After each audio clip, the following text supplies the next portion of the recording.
Good Saturday, everyone. Like so many of you, I am battling some scratchy throat issues this morning, but I think I'm gonna be able to get through this and give you all the weather forecast. But first of all, I wanted to start off with our national weather map because I wanted to remind you all of how lucky we are today and how fortunate we are to have such good weather.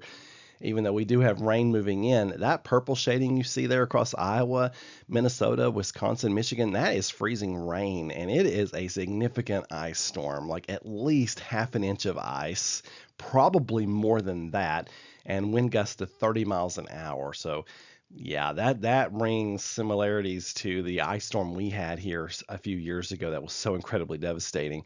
Now that you see a little bit of freezing rain over in the Appalachian Mountains too, from say Asheville up into West Virginia. That's from some light icing that may develop as rain moves in tonight, and some of that colder air is trapped in those valleys.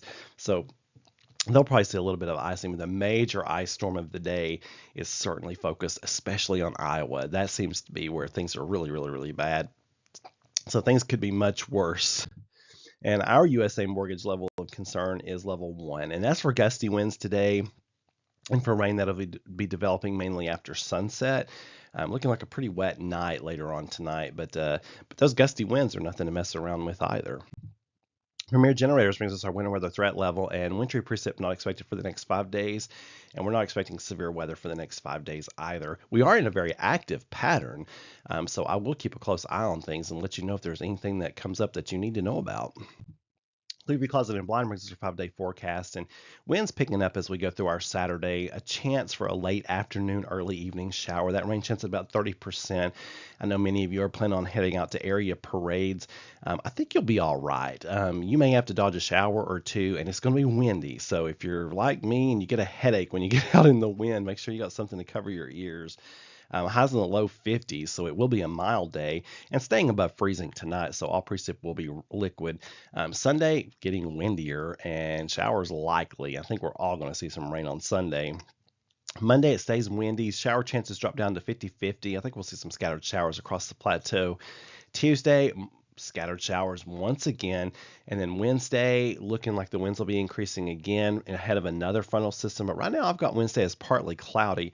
I will say there are lots of conflicts in the forecast data for Tuesday and Wednesday, so you'll want to check back for updates to that portion of the forecast. But one thing that looks for certain is that the mild temperatures are going to be with us through this 5-day period. And then trailing off, it should be cooling off toward next weekend once again. But I'll keep you updated on all those forecast updates as those become available. On this day, 1924, the temperature of Helena, Montana plunged 79 degrees in 24 hours. 88 degrees in 34 hours. They went from 63 degrees to 25 below zero. At Fairfield, Montana, they were 63 at noon and 21 below zero at midnight. In 2010, here's another Pacific Northwest tornado. A rare tornado struck the town of Almsville, Oregon.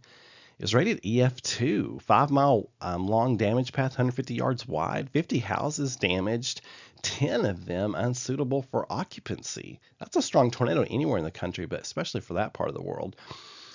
You folks have a wonderful Saturday and keep looking up. And for more weather information and to keep up with all this crazy plateau weather, don't forget the Meteorologist Mark app that you can download for free. Just find that in your app store or follow the website, meteorologistmark.com.